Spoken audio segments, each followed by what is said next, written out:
আসসালামু আলাইকুম। আমরা 13.1-এর গত পর্বে পার্ট 1 দেখেছি, আজকে 2। 13 নম্বর অঙ্ক থেকে শুরু। কোনো সমান্তর ধারার 12তম পদ 77 হলে 30টি পদের সমষ্টি হয়। সো প্রথম পদ এ, সাধারণ অন্তর ডি হলে 12তম পদ সমান 77। সুতরাং আমরা জানি nতম পদ a plus n minus 1 into D. So 12 পদের হবে a plus 12 minus 1 into D সমান 77। এরপরে এ প্লাস 12 থেকে গেলে 11 আর ডি গুণ করে দিলে 11D সমান 77। এটাকে আমরা 1 নং দেই। এরপরে আমরা সমষ্টি আছে কততম, 23টি পদের সমষ্টি। সুতরাং আমরা এখন সূত্র লিখব 23টি পদের সমষ্টি সমান n/2a প্লাস n মাইনাস 1 2 থেকে লিখব 23/2a লিখবো আমরা 23/2a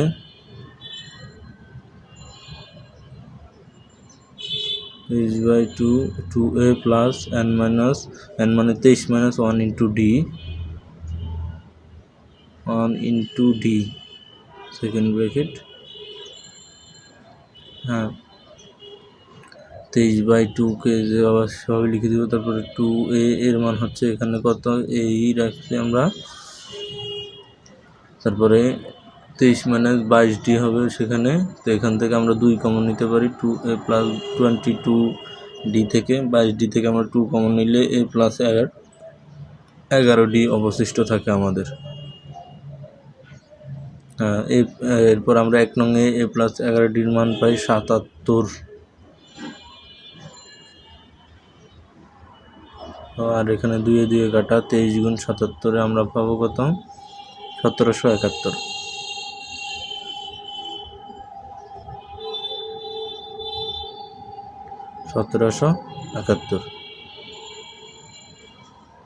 এরপরে আমরা 14 নম্বর অঙ্ক যাব।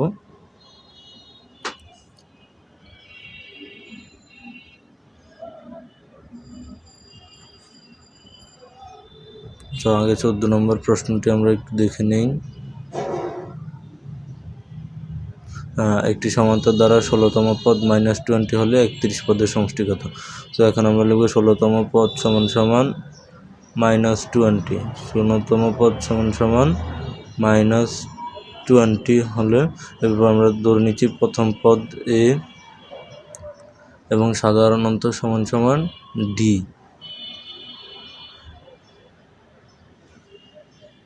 সাধারণ অন্তর সমান সমান ডি। 16তম পদ, এরপর nতম পদের সূত্র a প্লাস n মাইনাস 1 দিয়ে হবে 16a plus 16 minus 1 into D সমান সমান 20 মাইনাস 20।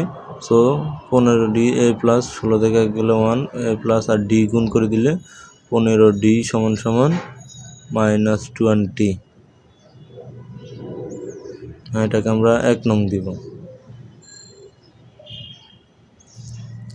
এরপরে পরের পৃষ্ঠায় চলে যাই আমরা। এখানে কয়টি পদের বলছে, 31টি পদের সমষ্টি। 31টি পদের সমষ্টি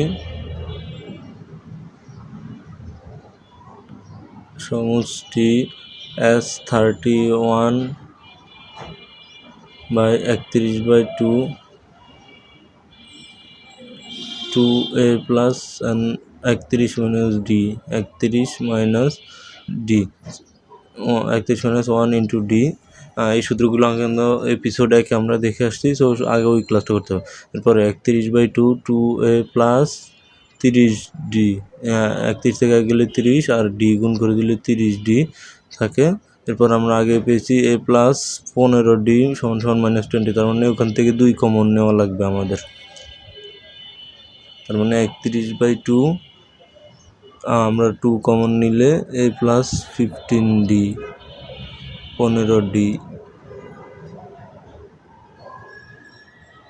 a প্লাস 15Dর মান পেয়েছি আমরা কত, -20। সো 31 মাইনাস 20 করে দিলে -620 থাকে। এটাই আমাদের উত্তর। এর পরবর্তীতে আমরা পরের অঙ্কে চলে যাব।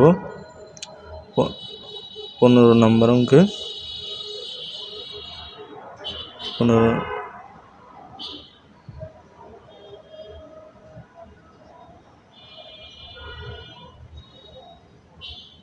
2550, সরি আমরা 16 নম্বর অঙ্কে ডিরেক্ট চলে গিয়েছি, মাঝখান দিয়ে 15 নম্বর গ্যাপ ছিল। 16 নম্বর অঙ্ক 2 + 4 + 6, এটা হচ্ছে n দ্বারা n পদের সমষ্টি 2550 হলে এর মান নির্ণয় করো। সো n/2 এটা পদে প্রথম পদ এই লিখে নিব আমরা। এরপরে সাধারণ অন্তর d সমান আমরা লিখে দিব 4 - 2 = 2। আর এখান থেকে এরপরে a এবং d এর মান আমরা বসাই দিব। nকে আমরা এই পাশে রেখে 2কে ওই পাশে গুণ করে দিব। n/n = 2, এর মান আমরা পেয়েছি 2, প্লাস n এর মান নির্ণয় করবো n - 1 × d এর মান আমরা পেয়েছি কত 2। 2550 গুণ 2, ওই যে n/2 2 এই পাশে ভাগ ছিল, সো গুণ এই পাশে নিয়ে আসবো। এরপরে n কে পাশে করে দিলে 4 থাকে, আর প্লাস 2n, n গুণ 2 2n, আর মাইনাস প্লাস মাইনাসে মাইনাস -2 সমান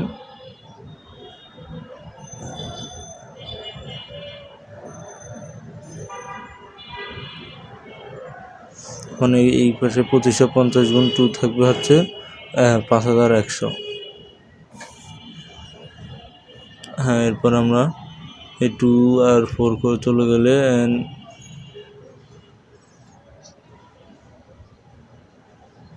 2 থাকে, প্লাস 2 n 5100। এরপরে n-কে গুণ করে দিব, 2n + 2n² = 5100। এরপরে মিডল টার্মের মতো করে নিব, আগে 5100কে এই পাশে এনে ভাগ করে দিব, তারপরে 2 দ্বারা ভাগ করে দিব আমরা।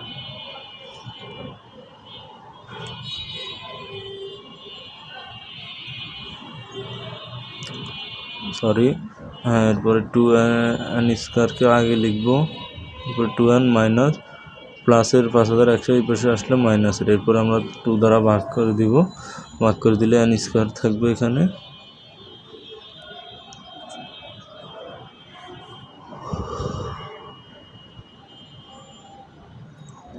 একটু ক্যালকুলেটরে হিসাব করে দেখি। এরপরে n² প্লাস n মাইনাস আবার 2550 = 0। 0। এরপরে এখন আমরা করেছি কি 2 দ্বারা ভাগ করে দিছি। এরপরে মিডল টার্ম করে নিলে n² প্লাস 51 গুণ 50কে করলে আমরা 2550 পাবো। সো এখানে 51n মাইনাস 50n সমান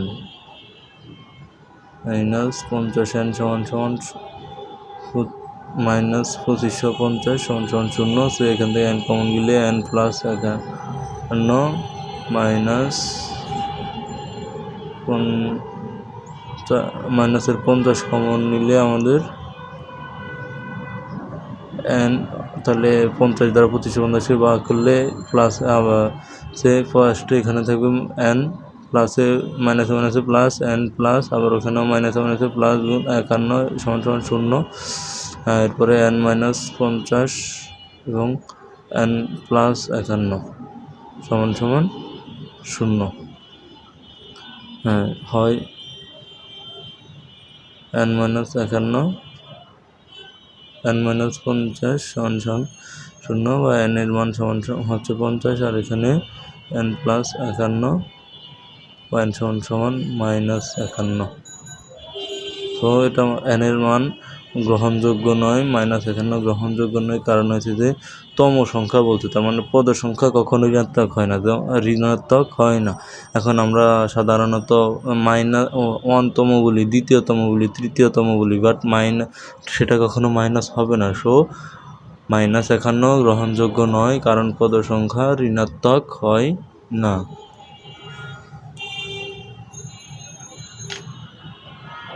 পদ সংখ্যা ঋণাত্মক হয় না, এটাই আমাদের উত্তর। তাহলে অ্যান্সার সমান